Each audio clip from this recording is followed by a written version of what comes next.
When I entered the narrow gate of salvation, I came to see that I could only do it alone. A turnstile perhaps best represents the concept of the narrow gate.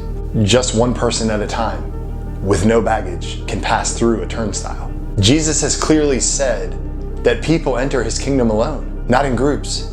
This means I can't ride in on the coattails of my church, of my pastor, my family, or my friends, no matter how godly those people are. The reality is, Jesus' gate is so narrow that I must go through it not only alone, but naked. I can't go through the gate clothed in sin, self-will, my effort, my works, my career, my stuff, my marriage, my children. None of that can come. It is me and me alone, completely dependent on Jesus and his atoning work on the cross. As the hymn writer said, "Nothing in my hand I bring, simply to thy cross I cling." That's the way of the cross, which is the gospel. And the gospel is the narrow gate, which involves self-denial.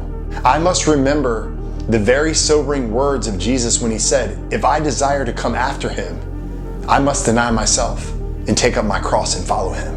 For if my desire is to save my life, I will lose it. But if I give up my life for his sake, I will find it. Jesus is demanding total commitment from me, even unto death. Jesus is demanding that I leave my old life and attachment to anything that hinders my relationship with him behind and enter the way of holiness. The Christian life must be entered into intentionally.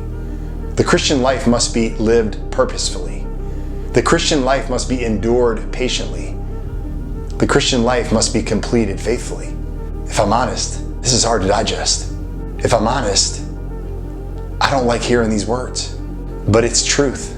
And I must deal with it because my eternity depends on truth, not my feelings.